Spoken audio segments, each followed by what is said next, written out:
नमस्कार, हमारे चैनल में आपका स्वागत है। मैं हूं रामचंद्र मौर्य।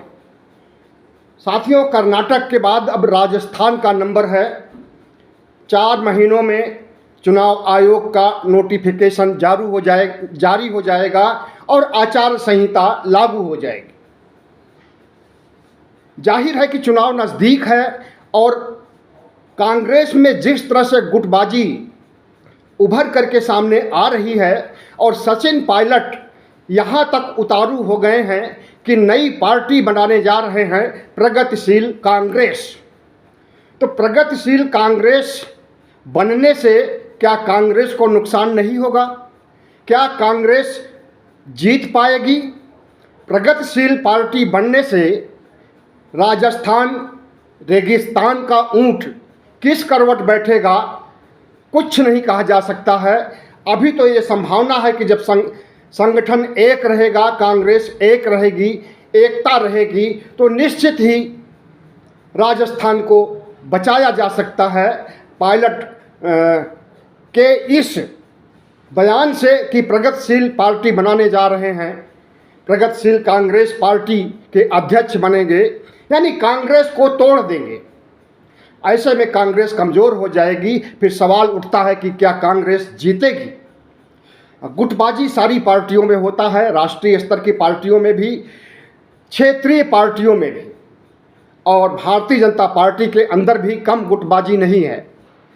वसुंधरा राजे सिंधिया से मोदी की शाह की बिल्कुल नहीं पड़ती है और वसुंधरा राजे ही कांग्रेस बीजेपी की एक कद्दावर नेता हैं जो कि जीत दिला सकती है। तो गुटबाजी दोनों पार्टियों में है, लेकिन भारतीय जनता पार्टी में टूटने की या नई पार्टी बनाने की कोई कवायद नहीं चल रही है, जैसा कि कांग्रेस में चल रही है। साथियों, अभी कर्नाटक का चुनाव हुआ, कांग्रेस ने भारी सफलता हासिल किया, तो क्यों ना कर्नाटक का फार्मूला राजस्थान में लागू किया जाए। सचिन पायलट मुख्यमंत्री बनना चाहते हैं। अशोक गहलोत भी, जो कि एक वरिष्ठ नेता हैं, 3 बार मुख्यमंत्री रह चुके हैं, 4थी बार बनने की कवायद कर रहे हैं। तो क्यों ना 2.5 साल का फार्मूला लागू कर दिया जाए, जैसा कि कर्नाटक में लागू किया गया है। DK शिवकुमार और सिद्धारमैया के बीच जो झगड़ा था मुख्यमंत्री बनने के लिए, वही झगड़ा कमोबेश राजस्थान में देखने को मिल रही है। और राजस्थान में तो पार्टी को तोड़ने की बात चल रही है।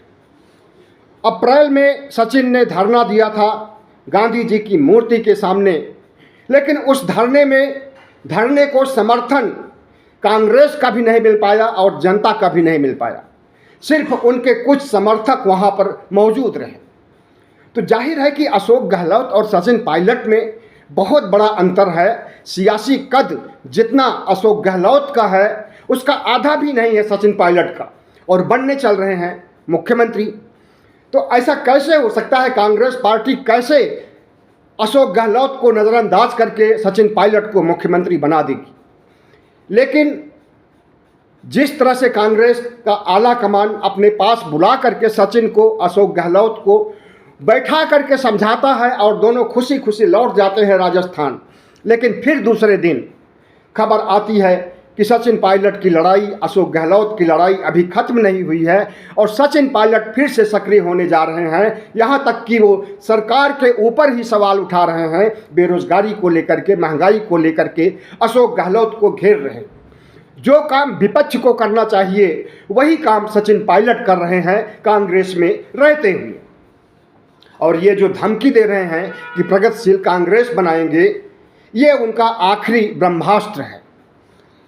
अशोक गहलोत को नीचा दिखाने के लिए, पार्टी को नीचा दिखाने के लिए, आला कमान, कांग्रेस आला कमान को नीचा दिखाने के लिए सचिन पायलट जिस तरह से अपनी धुन में अड़े हुए हैं, अपनी मांग को आगे रख रहे हैं मुख्यमंत्री बनने के लिए, उसे कांग्रेस अच्छी तरह से समझ रही है और राजस्थान की जनता, राजस्थान के मतदाता भी अच्छी तरह से समझ रहे हैं।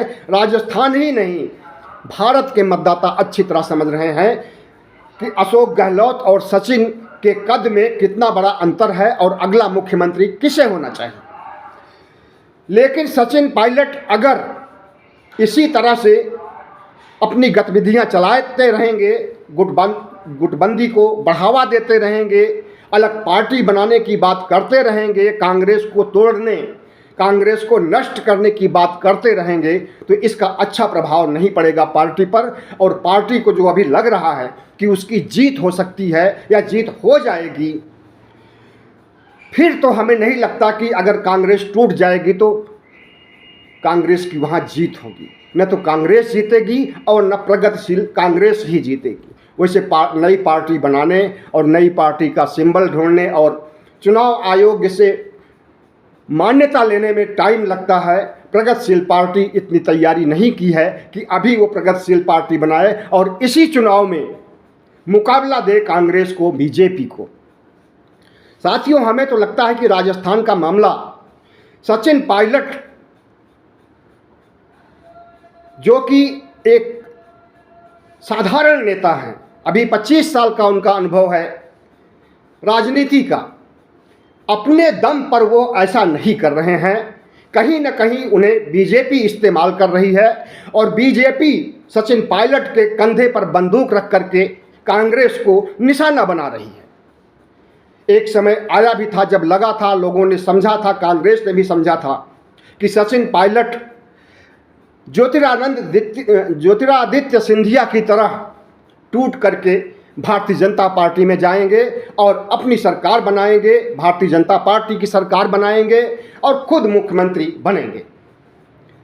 लेकिन उसकी हवा निकाल दिया अशोक गहलोत ने। ऑपरेशन लोटस कामयाब नहीं हो पाया राजस्थान में, कोशिशें बहुत की गई और अशोक गहलोत का तो कहना है कि वसुंधरा राजे ने उन्हें बहुत बड़ी सहायता पहुंचाई थी, जिस और अशोक गहलोत की सरकार बच गई। तो साथियों, भारतीय जनता पार्टी और कांग्रेस में ज़्यादा अंतर नहीं है।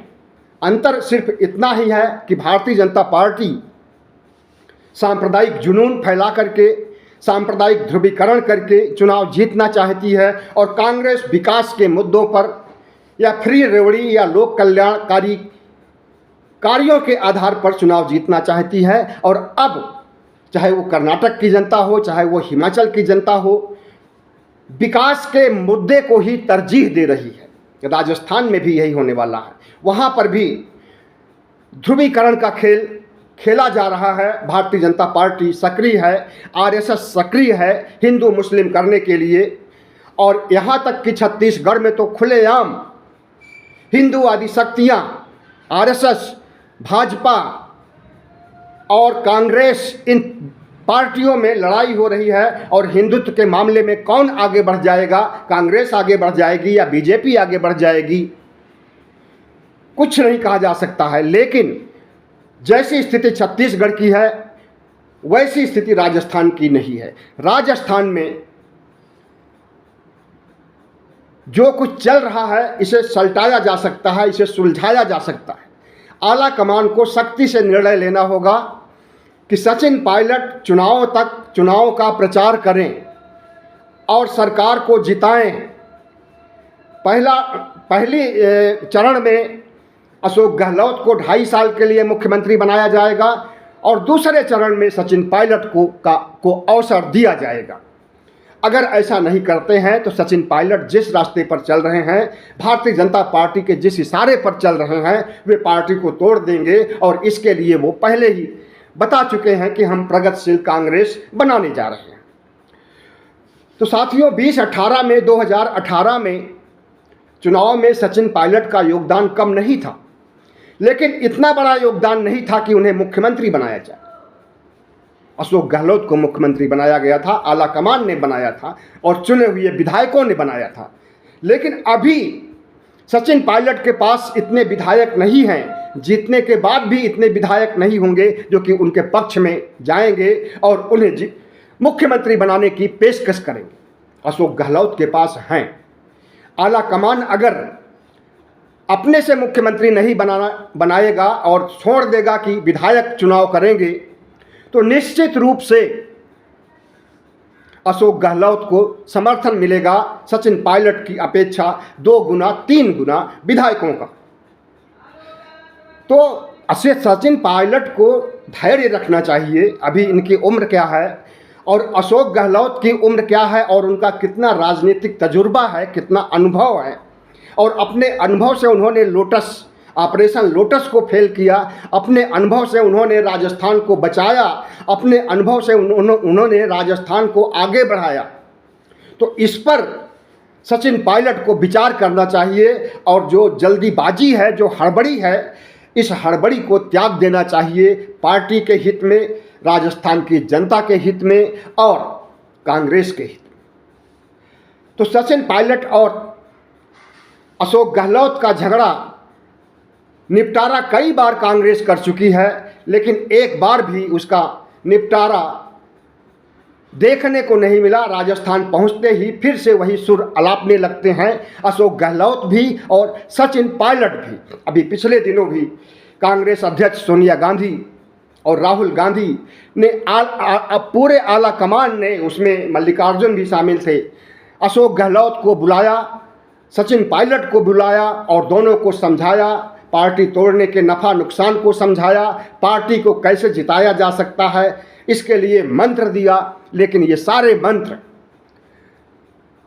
राजस्थान पहुंच करके सचिन पायलट भूल जाते हैं और फिर से वही सुर अलापने लगते हैं, जैसा कि कई वर्षों से वो कर रहे हैं। उन्हें लग रहा है कि अगर इस बार उन्हें मुख्यमंत्री का अवसर नहीं दिया जाएगा बनने का, तो आगे की स्थिति अनिश्चित है।